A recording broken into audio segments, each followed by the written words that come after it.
Hey, everybody. Hello.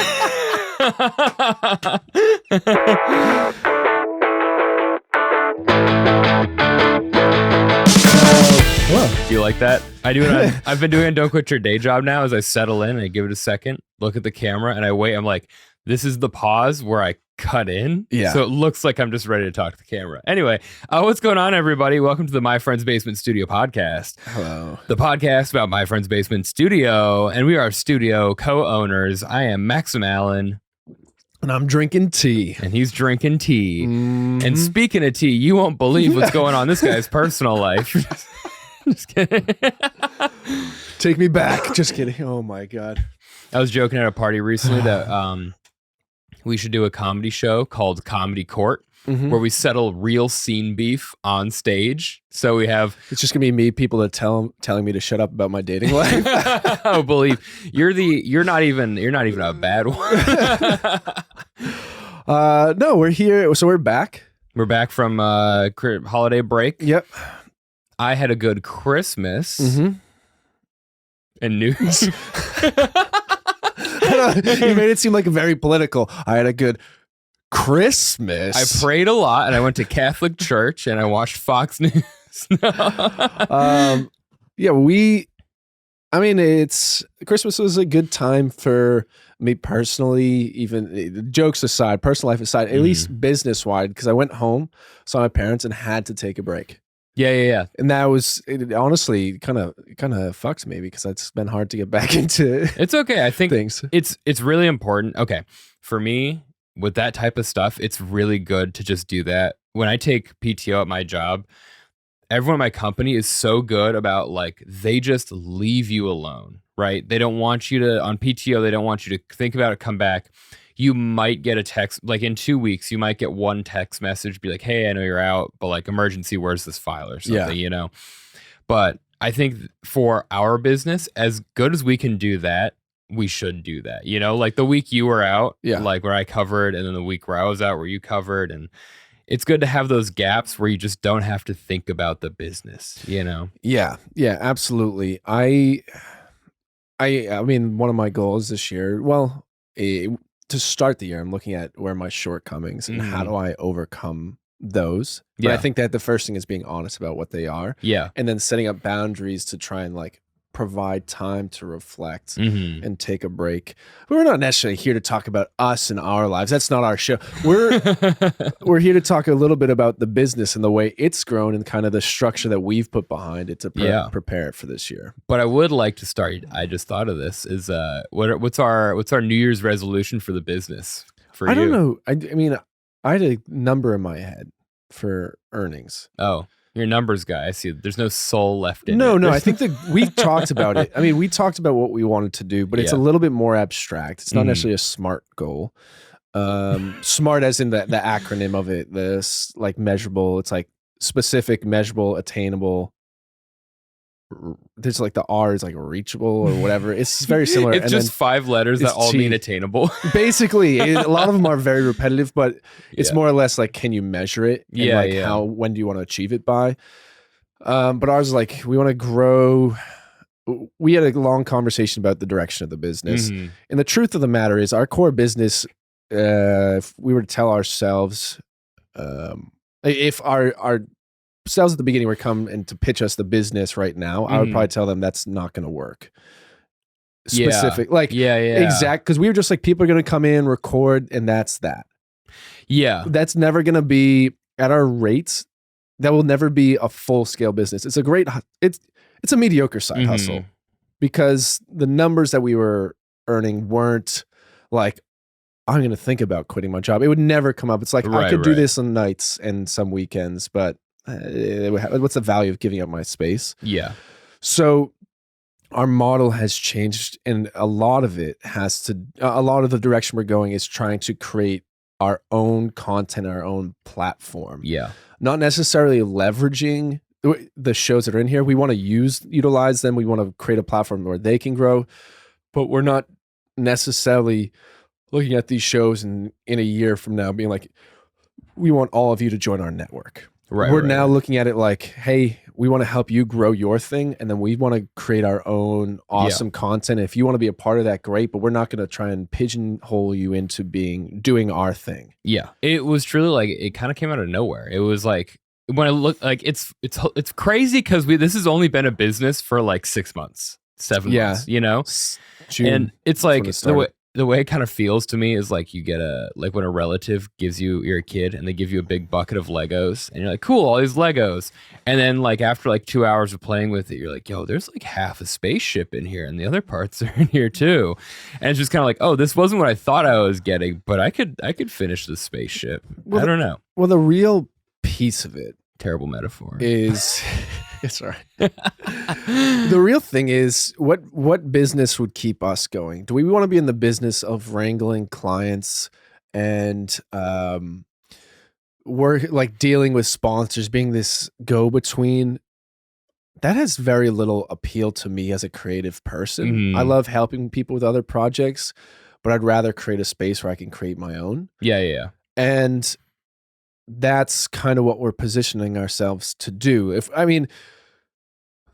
you look at models that are out there, which is something I spent some time doing, you have the Gotham model, which is a studio space, a studio in New York, where people come in, they create the space, a lot of comics work there, but Gotham's business is a studio. Right.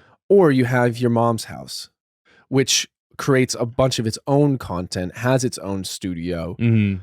That idea of a model is much more appealing than me being in there doing all the scheduling stuff. Like, yeah, we don't have the capital to do your mom's house method or the star power, right? But we can utilize what we have right now in terms of income and direct it towards creative things, and create more of a business model. And then basically, once we're able to do it without, like, create some good shows without the star power, we can then utilize what we've learned to help people in their shows. Yeah. So in theory, it's like a two-sided model. Yeah. It's kind of, it's so different from like, oh, we're going to have people record with us to give us some extra money to do whatever, to now, oh, we're going to have people record with us. We're going to help them with their show, and we're going to use that to fund a larger creative thing as well. Yeah. And I think a part of it, that decision-making process, the more I've reflected on it, is a result of us being creatives. And there's so much in this space of, like, what's the word? It's not tit for tat, but like, you scratch my back, I'll scratch yours. We're like, we're giving this for you, this stage time or X, Y, or Z for free in hopes of getting something for you in the future. I really don't like that culture where it's like, you have your thing, I'm here to support it, and I have my own thing on the side.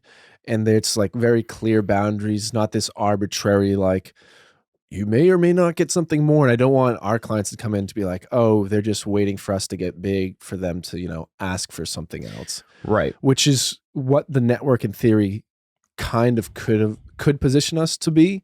Like, I'd much rather have someone be like, how do you do that? And us show them, than being like, well, we have this thing for you. And if you play ball. Yeah. We're bad capitalists. We're not good at this. But I agree. I think it's like, it's more rewarding to, like, create things and have people want to be a part of that kind of community and style, rather than create things and, like, withhold from people. Yeah. Yeah. And really, at the end of the day, I'd just rather create something. Like, if we can build the studio side and figure out all the numbers, all the margins, and then have a secondary income through our own YouTube channel, our own content, then like, we can align the client facing side with its own, like, we can hire people to do that stuff. That's not specialty knowledge that's required. Like, you can figure it out over time. We can train people to do that. Yeah. So that's the idea. That's kind of what our discussions led to when we thought about what the business is. Because the real question is then, from the marketing side, are we creating content that shows how great the studio is? Like, here are our services, check us out. Or are we being like, this is just hilarious content? That's the platform. Right. You come here for that. Right.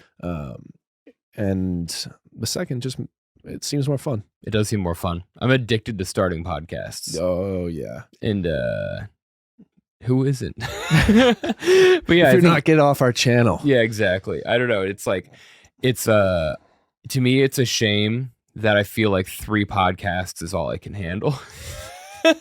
I mean, so technically, the studio is handling a lot more than 3. Well, yeah. Well, we are handling a lot more than 3, but we are also not being on 3 per week. 3, actually, more fun fact. What?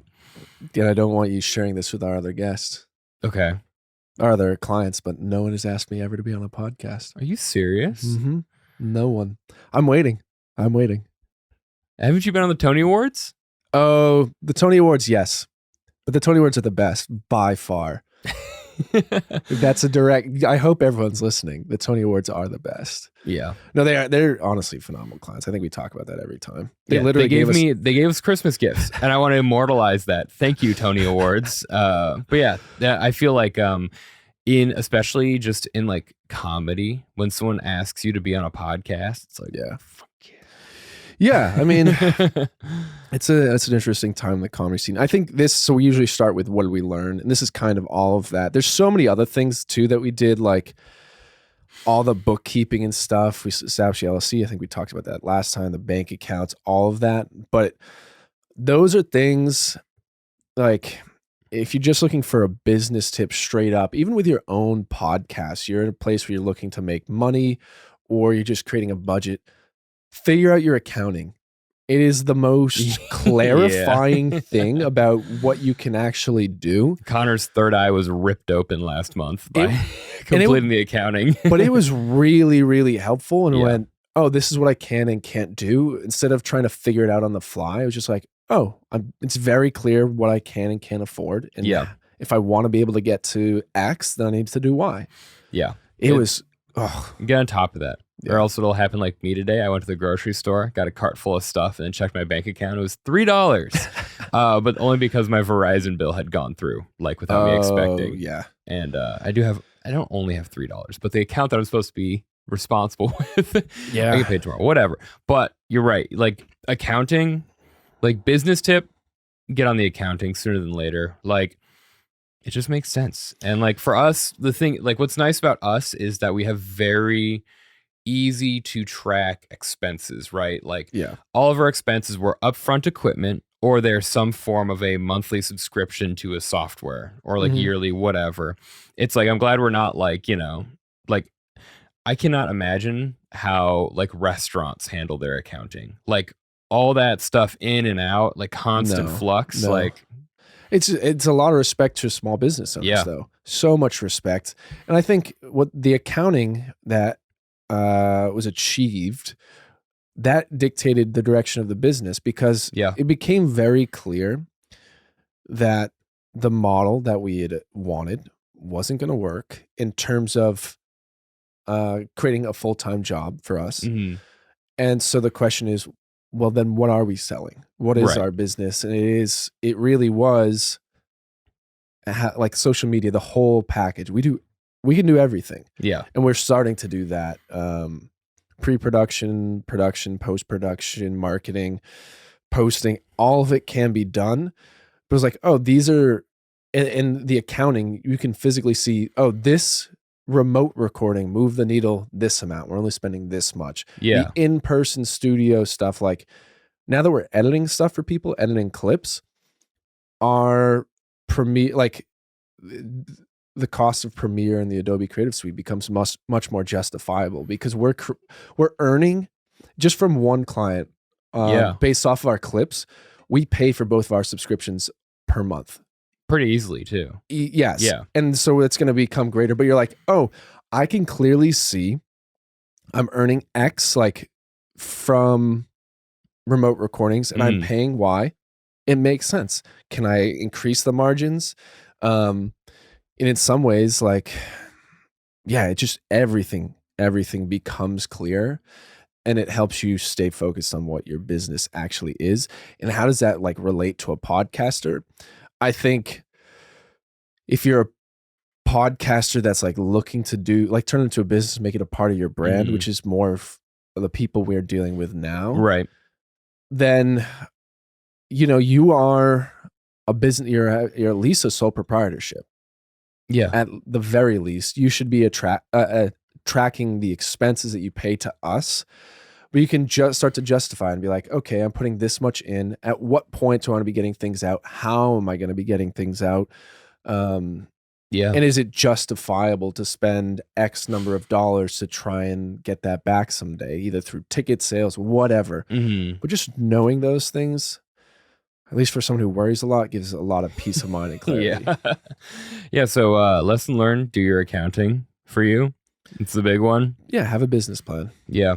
I'd say my lesson learned is similar. It was very nice when you put it together and we just sat down and went through it and it was like, oh, okay. This is where we're at. It's not bad. It's actually pretty good. Like, you're gonna be even more excited when you see the bank account. Nice, because we haven't moved any of our income into an expense account yet. Yeah, and our income account is actually looking pretty good. Nice.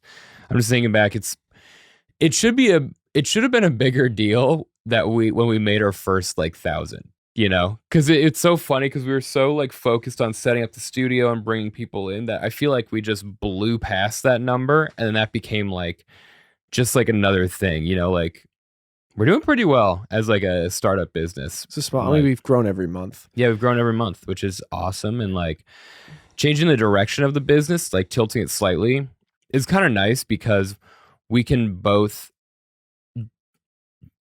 like accomplish our original mission, right, of supporting creatives at a cost that they can afford while simultaneously like doing what we want to do and going further with it, because there are creatives who can afford more and want more help.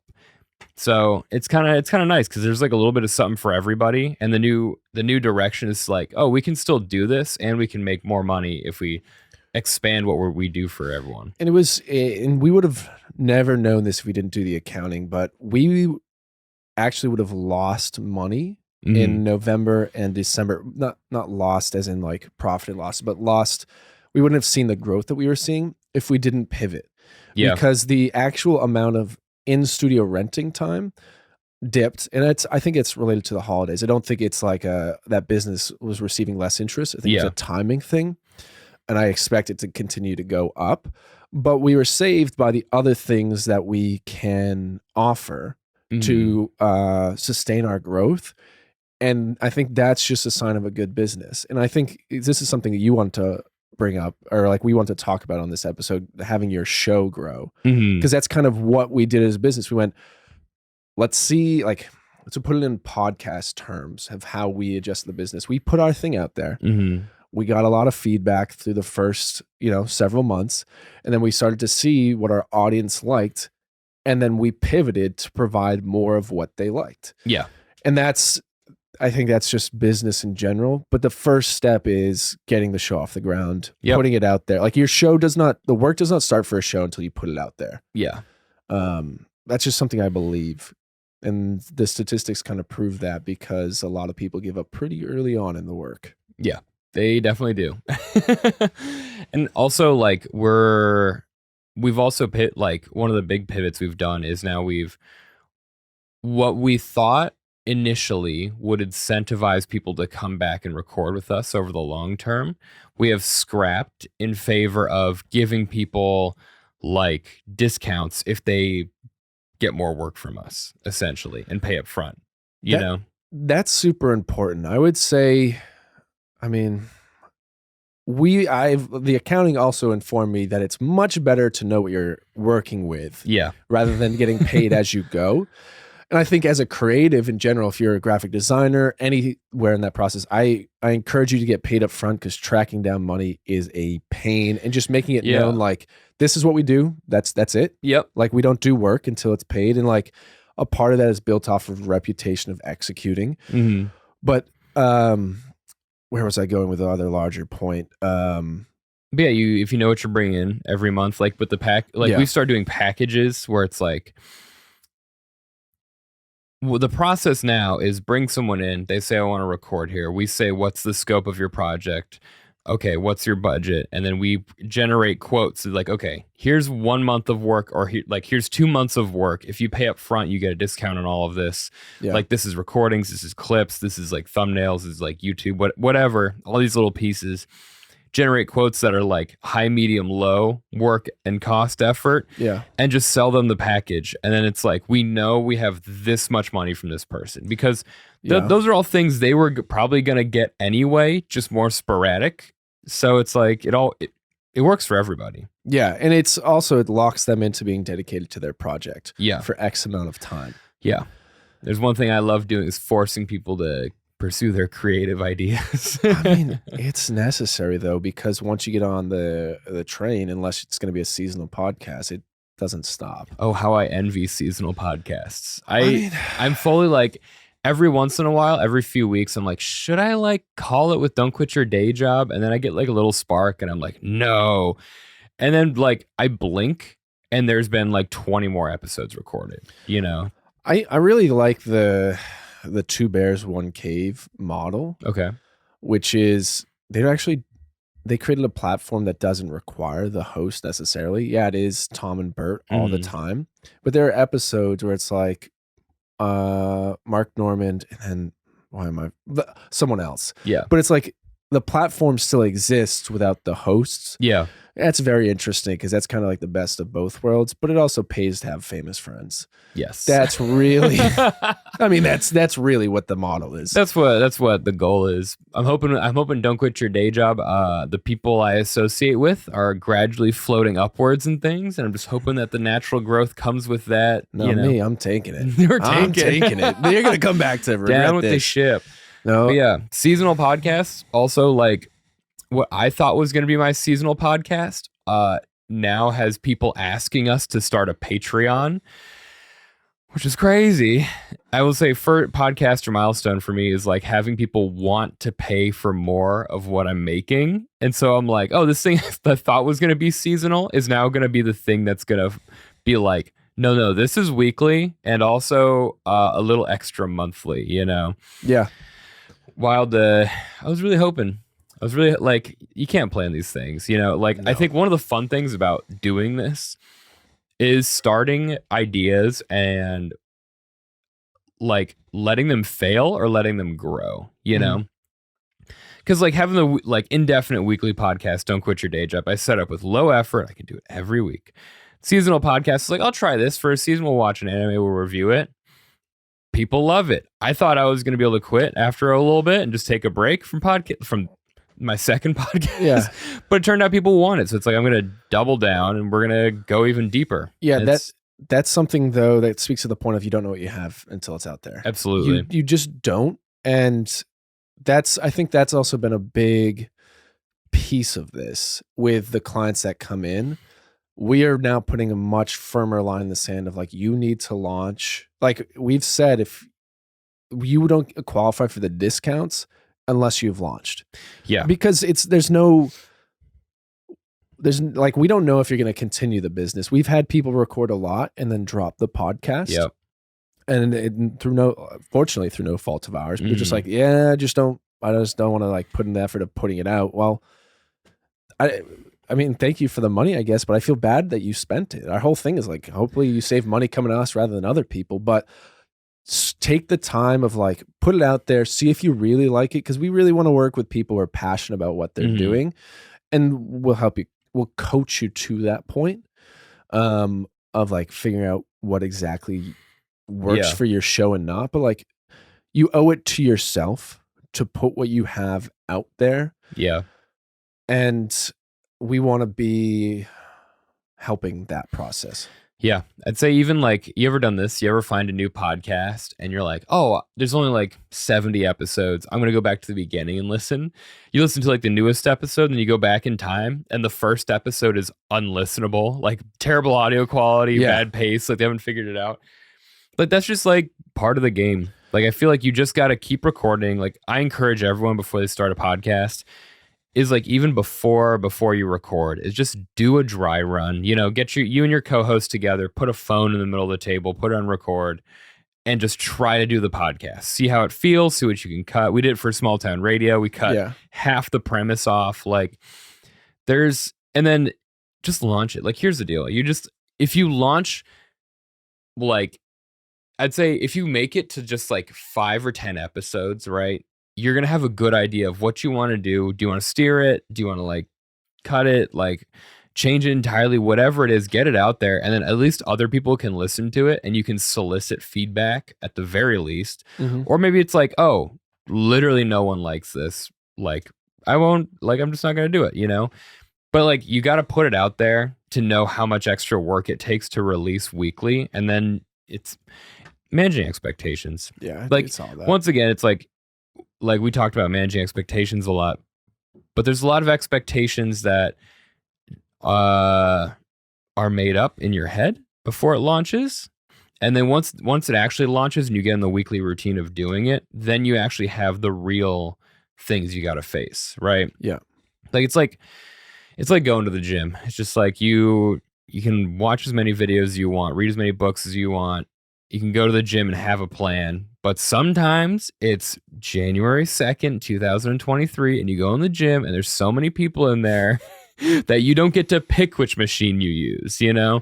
So same thing with podcasting. Actually, I think the perfect metaphor for it, and it's very relevant because it's most of our clients, is it's stand-up. Yeah. A lot of people like the idea of doing stand-up, but you actually don't know if you like stand-up until you've tried it. And usually you're not very good at it for a while. For a long time. But if there's something that's worthwhile to you personally, and I think one of the nicest or the most refreshing things I did here, you had someone on your show who came on, and we always like talk with people if they want a podcast or not. And he was just like, yeah, podcasting is like not my interest. Yeah. Like, I don't need it. I'm going to do something else creative. And yeah, I was just like, great. That self-awareness is great because ultimately at the end of the day, I like working with clients too who know what they want. Yeah. Makes things a little bit easier where it fits into their larger vision. And you really don't know it until like it's out in the public. Yeah. And I also admire within comedy, this is very comedy specific, but there's a lot of pressure to be a stand-up comedian who does stand-up comedy, who thinks about stand-up comedy, who only does stand-up comedy, you know? But truly everyone else has like a side thing. You know, there are people who do sketch in it or improv, or they're show producers, or they're podcasters, or they make TikToks. Truly, it feels like there's only like 5% of stand-up comedians who are just doing that. Yeah. And everyone else like finds another thing adjacent to it, and we all kind of go with it. You know, like, people know me as a podcaster now. Like, and I mean, I'm a comedian, but I'm like, podcasting is my side thing. And so when I see people who are doing sketch, I've never once wanted to do sketch.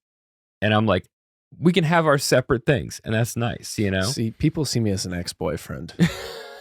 I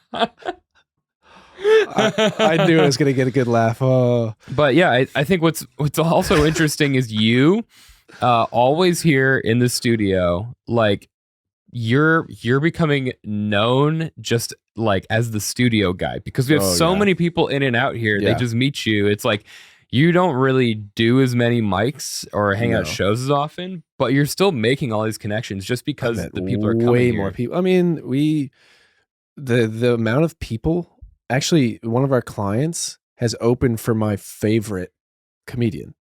So I'm like, I'm 1 degree away now from my favorite Who's comedian. your favorite comedian? Well, it's hard to say, but he's definitely in the conversation. Daniel Sloss. Okay. And then our new client, Abby, opened for him. Oh, really? And I was just like, I was going through her Instagram. I was like, what? I'm literally 1 degree. Like it. Dude, Alex Taubin, who was on my show, it just opened for Gary Goldman. That's sick. Which is super dope. We're getting special guest. But we're actually trying to perform tonight too. Yeah. So, but we've been talking for a good stretch here. Highlights of the week, or since last time? Got my wedding ring. All right. That's right. He cares more about his personal relationships than the business. Can you believe it? Highlights for the business. I think, I get so much joy out of podcasting and helping people with podcasts and brainstorming podcasts. It's so weird how little effort it feels to me, you know?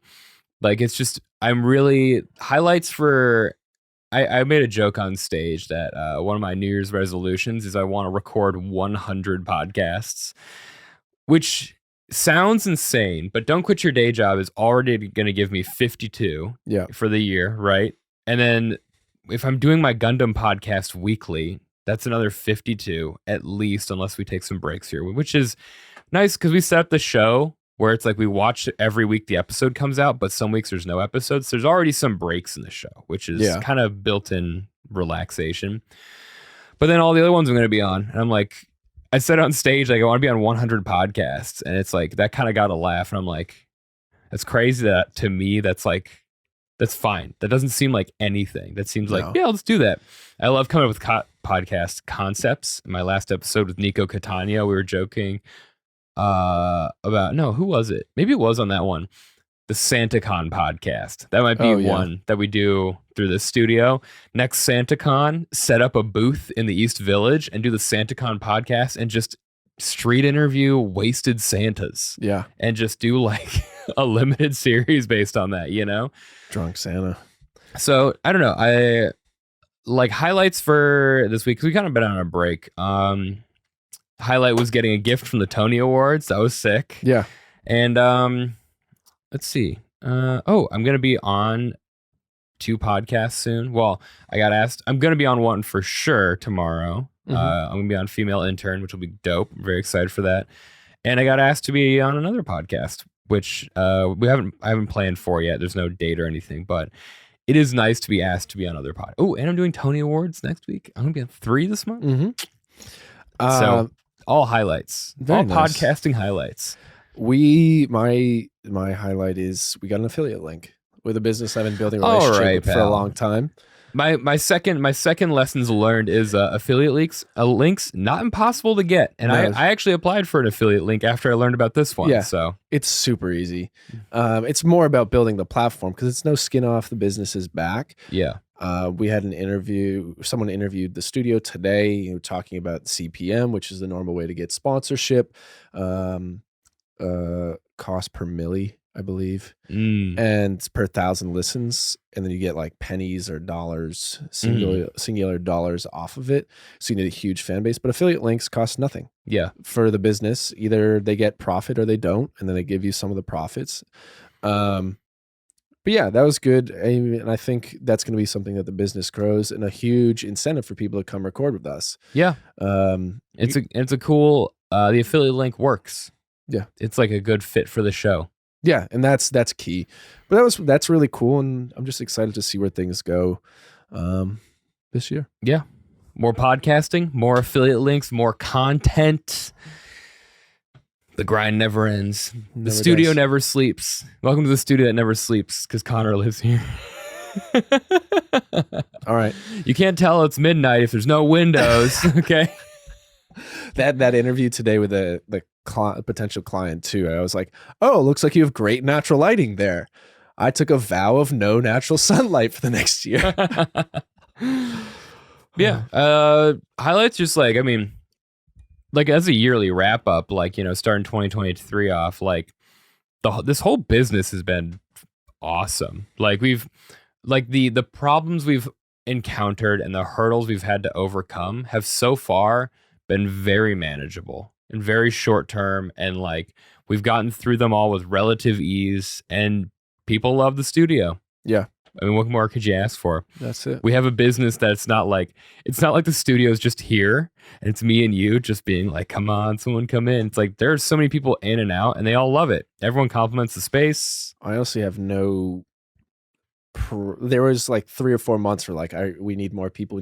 Now I have zero anxiety about that. It's going to happen. Not worried about it at all. No. People just fall from the fucking sky. People come up to me all the time just like, oh, hey, I want to try your studio. Yeah, we have talks launching 3 more this month. We're in talks with 3 more people already.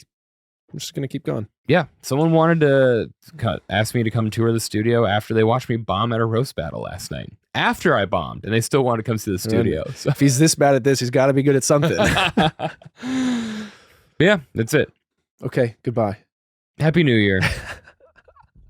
Oh, follow us on Instagram at My Friend's Basement Studio. Everything My Friend's Basement Studio. And go to myfriendsbasement.studio if you want to book a tour, book time, or just look at a nice website. Yeah. All right. Bye. Bye.